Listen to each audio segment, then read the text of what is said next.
Hello everyone, আজকে আমরা ক্যানভাসের মধ্যে অ্যাক্রিলিক পেইন্ট দিয়ে পেইন্ট করব। তো আমি প্রথমেই ক্যানভাসটাতে একটু ভিজিয়ে নিচ্ছি। এরপরে আমি সবার প্রথমেই দিচ্ছি হচ্ছে একটা গাঢ় বেগুনি কালারটা দিয়ে একটু ব্লেন্ড করছি নিচের দিকে। দেন হচ্ছে একটা মেজেন্টা বা রেড কালার বলতে পারেন, এইরকমই সিমিলার একটা কালার দিয়ে আমি নিচে ব্লেন্ড করলাম।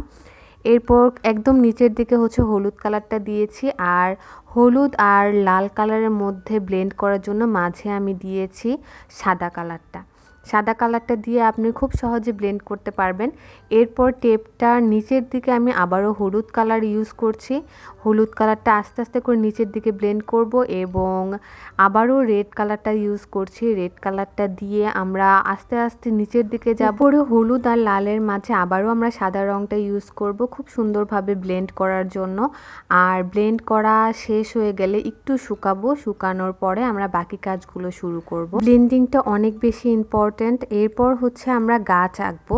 এটা হচ্ছে খুব দূরের গাছ যেগুলো আছে সেই গাছগুলো আঁকছি। আমরা প্রথমেই খুব গাঢ় একটা সবুজ কালার দিচ্ছি, তারপরে মাঝে মাঝে দিচ্ছি হচ্ছে হালকা করে সবুজ কালার, যে লাইট কালারটা আছে সেটা।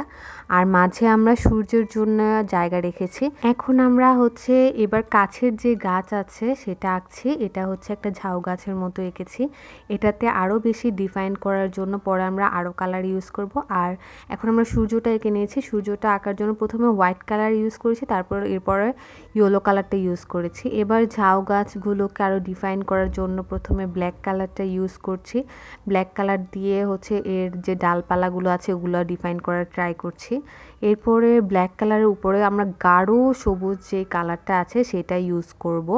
এইভাবে হচ্ছে আপনারা গাছটাকে আরও ডিফাইন করতে পারবেন। এরপরে আমরা হচ্ছে কাছে আরও ফুলের গাছ আঁকবো, সেজন্য আমরা প্রথমে ব্ল্যাক কালারটা দিয়েছি। ব্ল্যাক কালারের উপরে দিয়েছি হচ্ছে গাঢ় সবুজ কালার। এরপর হচ্ছে কটন বার দিয়ে আপনারা ফুলগুলো আঁকতে পারবেন। গোলাপি কালারের ইউজ করেছি আমি ফুলগুলো আঁকার জন্য। আপনারা আপনাদের পছন্দের কালার ইউজ করতে পারেন এবং মাঝে মাঝে আমি সাদা কালারটা ইউজ করেছি ফুলের জন্য। এইভাবেই আপনারা এই স্টেপ বাই স্টেপ টেকনিকগুলো ফলো করলে এই সুন্দর পেন্টিংটি আঁকতে পারবেন। তো আজকের ভিডিওতে এখানেই শেষ করছি। নেক্সট ভিডিওটি দেখতে চাইলে অবশ্যই লাইক, কমেন্ট এবং সাবস্ক্রাইব করবেন এবং ফেসবুক থেকে দেখে থাকলে ফলো করবেন।